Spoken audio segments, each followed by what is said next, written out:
Good morning students. आज अपन electromagnetic radiations का अध्ययन करेंगे।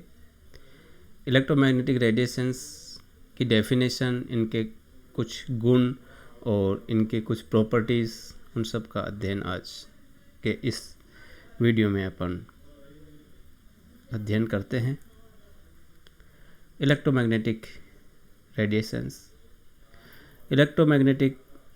रेडिएशंस को एक्सप्लेन करने के लिए 1864 में electromagnetic wave theory James Clerk Maxwell के द्वारा प्रपोज्ड की गई। इनके द्वारा एक थ्योरी दी गई 1864 में, जिन्होंने इलेक्ट्रोमैग्नेटिक रेडिएशंस को काफ़ी कुछ एक्सप्लेन किया। और इस थ्योरी के अनुसार the energy is emitted from any source continuously in the form of radiations is called radiant energy.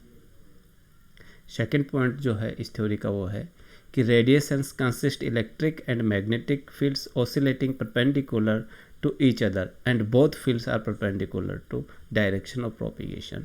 इस थ्योरी के अनुसार जो इलेक्ट्रोमैग्नेटिक रेडिएशंस होती हैं उनके दो कंपोनेंट होते हैं, उसमें दो फील्ड होते हैं, एक इलेक्ट्रिक फील्ड होता है, एक मैग्नेटिक फील्ड होता है, और दोनों फील्ड एक दूसरे के परपेंडिकुलर होते हैं।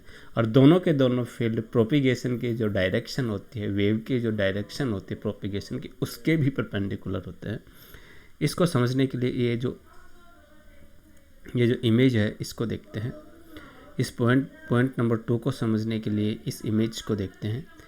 ये एक्स डायरेक्शन है, ये वाई डायरेक्शन है और ये जेड डायरेक्शन है। एक्स डायरेक्शन के अंदर रेडिएशन का प्रोपिगेशन हो रहा है। प्रोपिगेशन की जो डायरेक्शन है वो एक्स डायरेक्शन है। इसके दो फील्ड दिखाए गए हैं। ये वाला जो फील्ड है ये मैग्नेटिक फील्ड है, ये देखो ये मैग्नेटिक फील्ड है इस डायरेक्शन में, और इस डायरेक्शन में इलेक्ट्रिक फील्ड है। इलेक्ट्रिक फील्ड इस डायरेक्शन में, मैग्नेटिक फील्ड इस डायरेक्शन में। इसका मतलब ये दोनों के दोनों फील्ड हैं वो एक दूसरे के परपेंडिकुलर हुए। और वेव की जो प्रोपिगेशन की डायरेक्शन है वो ये वाली डायरेक्शन है एक्स एक्स। तो ये दोनों फील्ड इस प्रोपिगेशन की डायरेक्शन के 90 डिग्री पर हुए, यानी परपेंडिकुलर हुए। तो इलेक्ट्रोमैग्नेटिक रेडिएशंस, इस थ्योरी ने जो डेफिनेशन दी इलेक्ट्रोमैग्नेटिक रेडिएशंस की, उसमें है कि इलेक्ट्रोमैग्नेटिक रेडिएशन के इलेक्ट्रिक और मैग्नेटिक कंपोनेंट जो एक दूसरे के 90 पर होते हैं, 90 डिग्री पर होते हैं, ये दोनों के दोनों प्रोपिगेशन की जो डायरेक्शन है उसके भी 90 डिग्री पर होते हैं। तीसरा जो बिंदु है इस थ्योरी का वो है the radiations possess wave character and travel with velocity of light in vacuum. James Clerk Maxwell ने बताया कि जो इलेक्ट्रोमैग्नेटिक रेडिएशंस होते हैं उनकी वेव नेचर होती है। वेव नेचर का मतलब होता है इनकी जो ट्रेवलिंग होती है विद ऑसिलेशन के साथ होती है, यानी उतार चढ़ाव होते हैं। इसके अंदर उतार चढ़ाव होते हैं। और इसकी जो वेलोसिटी होती है ट्रेवलिंग की, वो जो लाइट की वेलोसिटी होती है 2.998 × 10⁸ मीटर पर सेकेंड, ये इनकी स्पीड होती है वैक्यूम में। ये जेम्स क्लार्क मैक्सवेल ने 1864 में इस चीज़ को बताया। इसके अलावा इन्होंने बताया कि these wave characterised by the wavelength, frequency, velocity, amplitude and wave number, ये कुछ इसके करेक्टरिस्टिक प्रॉपर्टीज होती हैं इलेक्ट्रोमैग्नेटिक रेडिएशंस की। ये जेम्स क्लार्क मैक्सवेल की थ्योरी के कुल 4 महत्वपूर्ण बिंदु अपन ने यहाँ पर पढ़े। अब इलेक्ट्रोमैग्नेटिक रेडिएशंस की यदि अपन बात करें तो electromagnetic radiations are wave which have synchronised oscillation of electric and magnetic fields. These fields are perpendicular to each other. Synchronized का मतलब होता है ऐसे oscillations जिनकी हर प्रॉपर्टी एक जैसी होती है, यानी जिनका एम्पलीट्यूड, जिनकी वेवलेंथ सेम होती है, ऐसे ऑसिलेशंस को अपन सिंक्रोनाइज्ड ऑसिलेशन कहते हैं। यानी इलेक्ट्रिक और मैग्नेटिक दोनों फील्ड क्या है, वेव की तरह मोशन कर रहे हैं, लेकिन इनकी हर प्रॉपर्टी जैसे वेवलेंथ, एम्पलीट्यूड, वेलोसिटी, फ्रीक्वेंसी ये सेम होती हैं। ऐसे ऑसिलेशंस को सिंक्रोनाइज्ड ऑसिलेशन कहते हैं।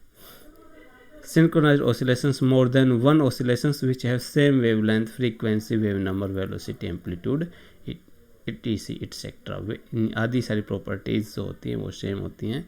ये 1864 में जेम्स क्लार्क मैक्सवेल ने इलेक्ट्रोमैग्नेटिक रेडिएशंस को एक्सप्लेन करने के लिए अपनी थ्योरी के अंदर ये पॉइंट्स रखे, लेकिन इसकी भी कुछ कमियां थी, वो अपन नेक्स्ट क्लास में, नेक्स्ट वीडियो में उनको समझेंगे। आज हम समझते हैं कुछ important characteristics of the wave की जो करेक्टरिस्टिक्स यहाँ पर ने देखी, देखो wavelength, frequency, wave number, velocity, amplitude, इन सब का एक शॉर्ट में इनके बारे में अपन स्टडी करते हैं कि वेवलेंथ किसको कहेंगे, वेव नंबर क्या होता है, एम्पलीट्यूड क्या होता है, वेलोसिटी एंड फ्रीक्वेंसी। देखो वेवलेंथ क्या होती है, distance between two adjacent crest और थ्रोट्स। ये वेव है, इस तरीके से मूव कर रही है ऑसिलेशंस के साथ में। तो distance between two adjacent crest, ये क्रिस्ट ये रहा और इसके पास वाला क्रिस्ट ये रहा, ये क्या है, थ्रोट है, और ये क्या है, थ्रोट है। तो वेवलेंथ होती है जो आजू बाजू के जो क्रिस्ट होते हैं इनके बीच की दूरी, ये देखो ये दूरी, ये क्या है, वेवलेंथ है। और lambda wavelength is equal to 0.5 centimetre. ये जो वेव है इसकी वेवलेंथ 0.5 सेंटीमीटर दिखाई गई है। उसी तरीके से अपन ये वेवलेंथ इसको भी कह सकते हैं, जो थ्रोट्स हैं इनके बीच की दूरी, ये भी वेवलेंथ है, ये भी वेवलेंथ है। तो वेवलेंथ होती है आजू बाजू के क्रिस्ट या आजू बाजू के जो थ्रोट्स होते हैं इनके बीच की दूरी को वेवलेंथ कहेंगे। अब इसकी यूनिट क्या है, क्योंकि ये लेंथ है तो लेंथ की जो यूनिट होती है वही वेवलेंथ की यूनिट होगी, जैसे metre, centimetre, millimetre, milli micron, angstrom, etc, ये सब क्या है, वेवलेंथ की यूनिट है। यहाँ इस टेबल में यूनिट जो मीटर इनके सिंबल हैं और कितनी वैल्यू होती है, हाउ मैनी इन मीटर्स, जो यूनिट्स हैं अलग अलग यूनिट्स हैं, metre, decimetre, centimetre, millimetre, micrometre, nanometre, milli micron, angstrom और पिकोमीटर, ये सब किसकी यूनिट है, लेंथ की यूनिट है, या ये कहूँ वेवलेंथ की यूनिट है। तो इनकी वैल्यू कितनी होती है मीटर में, वो यहाँ दिखाया गया है। और एक मीटर में कितने होते हैं वो यहाँ पर दिखाया गया है। जैसे मीटर 1 डेसीमीटर, 1 मीटर के अंदर 10 डेसीमीटर होते हैं। सेंटीमीटर की बात करें तो 1 मीटर के अंदर 10⁻² सेंटीमीटर होते हैं। मिलीमीटर की यदि बात करें तो 1 मिलीमीटर, 1 मीटर के अंदर 10⁻³ मिलीमीटर होते हैं। इसी तरीके से यहाँ नैनोमीटर की यदि बात करें तो 1 मीटर में 10⁹ नैनोमीटर, और मिली माइक्रोन की बात करें तो मिली माइक्रोन भी उतने ही होते हैं। एंगस्ट्रॉम की बात करें तो 10⁻10 एंगस्ट्रॉम होते हैं 1 मीटर में। पिकोमीटर की बात करें तो 10⁻12 पिकोमीटर इन 1 मीटर। तो ये यूनिट्स हैं लेंथ की या कहूँ वेवलेंथ की, और ये इनकी वैल्यूज़ हैं। अब दूसरा इम्पोर्टेंट करैक्टर किसका, वेव का, वो आता है वेव नंबर। वेव नंबर किसको कहेंगे, total number of waves in 1 centimetre length, यानी 1 सेंटीमीटर लेंथ के अंदर वेव्स की संख्या को ही क्या कहेंगे, वेव। यदि वेव की बात करें, एक वेव की यदि बात करें तो यहाँ से होते हुए ये, और ये क्या है, एक वेव है। 1 वेव इज इक्वल टू होता है 1 साइकिल, यानी यहाँ से और यहाँ तक एक वेव हो गई। यदि यहाँ से इसको हटा करके इधर जोड़ दिया जाए तो ये पूरी एक साइकिल बन जाएगी। तो एक वेव इज इक्वल टू क्या है, एक साइकिल। तो यहाँ से ये कंप्लीट एक वेव है। और वेव लेंथ किसको कहेंगे, जो वेव की लेंथ होती है यहाँ से और ये कंप्लीट लेंथ हो गई, इसको क्या कहें, ये कंप्लीट एक लेंथ हो गई, ये क्या हो गई, वेव लेंथ। अब आता है वेव नंबर। वेव नंबर किसे कहेंगे, total number of wave in 1 centimetre length, यानी 1 सेंटीमीटर लेंथ के अंदर कितनी वेव हैं। इसको समझने के लिए ये देखो, यहाँ से और यहाँ तक जो टोटल लेंथ है ये कितनी है, 2 सेंटीमीटर लेंथ है। तो 2 सेंटीमीटर लेंथ के अंदर कितनी वेव है, इनको गिनते हैं। एक वेव यहाँ से यहाँ तक एक वेव, यहाँ से यहाँ तक 2 वेव, यहाँ से यहाँ तक 3 और यहाँ से यहाँ तक 4, यानी 2 सेंटीमीटर लेंथ के अंदर कितनी वेव हो गई, 4 वेव हो गई, या कहूँ 4 साइकिल हो गई। तो एक देखो, ये देखो 4 wave cycles our come in 2 centimetre. तो 1 सेंटीमीटर में कितनी वेव हो गई, 2 वेव हो गई। तो वेव नंबर कितना हुआ, 2 वेव्स इन पर सेंटीमीटर। तो ये वेव नंबर हुआ। जो वेव नंबर होता है के, ये जस्ट अपोजिट होता है वेवलेंथ के, यानी वेवलेंथ बढ़ेगी तो वेव नंबर घटेगा, कि वेवलेंथ ये वेवलेंथ बढ़ी तो वेव नंबर ऑटोमेटिक ही डिक्रीज हो गया। अब आता है एम्पलीट्यूड। एम्पलीट्यूड क्या होता है? हाइट ऑफ द क्रिस्ट और डिपार्ट ऑफ द थ्रोट। ये जो हाइट है, क्रिस्ट की जो हाइट है, इसको अपन एम्पलीट्यूड कहेंगे। उसी तरीके से ये थ्रोट्स की जो गहराई है, गर्त की गहराई और सुरंग का ऊंचाई, इसको अपन एम्पलीट्यूड कहते हैं और इसको ए से, स्मॉल ए से रिप्रेजेंट करते हैं। तीसरा इंपॉर्टेंट करैक्टर आता है वेलोसिटी ऑफ लाइट। वेलोसिटी क्या होती है? Linear distance travelled by wave in 1 second. 1 second के अंदर ये वेव कितनी दूरी तय कर रही है, वो उसकी वेलोसिटी हो गई। It is expressed in centimetre पर सेकेंड और मीटर पर सेकेंड। वेलोसिटी के बाद में जो चौथा इंपॉर्टेंट करैक्टर है वेव का, वो होता है फ्रीक्वेंसी। फ्रीक्वेंसी किसको कहेंगे? देखो, फ्रीक्वेंसी होती है total number of wave which can pass through a point in 1 second. यानी किसी पर्टिकुलर बिंदु से 1 सेकेंड में कितनी वेव पास हो रही है, उसको अपन उसकी फ्रीक्वेंसी कहेंगे। जैसे ये वेव यूँ पास हो रही है, अपन ने ये एक बिंदु फिक्स कर लिया यहाँ पर, इस बिंदु से 1 सेकेंड में कितनी वेव पास हो रही है, उसको अपन उसकी फ्रीक्वेंसी कहेंगे।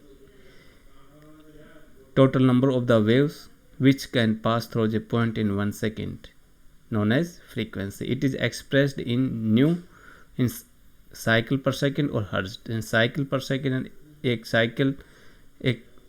साइकिल 1 सेकेंड में कितनी, साइकिल का मतलब वेव ही तो है, यानी 1 सेकेंड में कितनी साइकिल पास हो रही है किसी पर्टिकुलर बिंदु से, या कहूँ 1 सेकेंड में कितनी वेव पास हो रही है किसी पर्टिकुलर बिंदु से, तो उसी को तो अपन फ्रीक्वेंसी कहेंगे। और hertz, 1 hertz is equal to 1 cycle पर सेकेंड, और फ्रीक्वेंसी को अपन न्यू से रिप्रेजेंट करते हैं। New is equal to C upon lambda. सी यहाँ कॉन्स्टेंट है। सी क्या है? वेलोसिटी ऑफ इलेक्ट्रोमैग्नेटिक रेडिएशंस, जिसकी वैल्यू होती है 2.998 इंटू 10⁸ मीटर पर सेकेंड। ये सी कॉन्स्टेंट है। ये अपन कह सकते हैं frequency inversely proportional to lambda, अर्थात लैम्बडा की वैल्यू जैसे बढ़ेगी उसी अनुपात में फ्रीक्वेंसी की वैल्यू कम होगी, घटेगी। तो ये फ्रीक्वेंसी। एक और करैक्टर है, वो इस स्लाइड में शो नहीं किया गया, वो होता है इंटेंसिटी। इंटेंसिटी ऑफ, जो अपन यूज भी करते हैं स्पेक्ट्रोस्कोपी में, काफ़ी जगह यूज करेंगे। इंटेंसिटी ऑफ द रेडिएशंस कहूँ तो इंटेंसिटी क्या होती है? Number of the waves in 1 centimetre square area. यो समझो, अपन ने 1 सेंटीमीटर स्क्वायर एरिया फिक्स कर लिया। इस एरिया के अंदर जो रेडिएशंस आ रही हैं, टोटल नंबर, उनके जो नंबर होते हैं वो उसकी इंटेंसिटी होगी। जितनी ज़्यादा रेडिएशंस की संख्या होगी वो उसकी इंटेंसिटी बढ़ जाएगी। या को number of the photons per unit area, एक निश्चित एरिया के अंदर जो फोटोन्स की संख्या होती है वो उसकी इंटेंसिटी होती है। तो ये वेव्स के कुछ इंपॉर्टेंट करैक्टर्स अपन ने पढ़े। वेवलेंथ पढ़ा, वेव नंबर पढ़ा, एम्पलीट्यूड पढ़ा, वेलोसिटी और फ्रीक्वेंसी, साथ में इंटेंसिटी की भी अपन ने चर्चा की। ये सारे की सारे प्रॉपर्टीज़ अपन को स्पेक्ट्रोस्कोपी में हर जगह पर यूज करेंगे इनको। आज की क्लास में इतना ही। कल स्पेक्ट्रोस्कोपी, यूवी विजिबल स्पेक्ट्रोस्कोपी का अध्ययन करेंगे। Thank you students.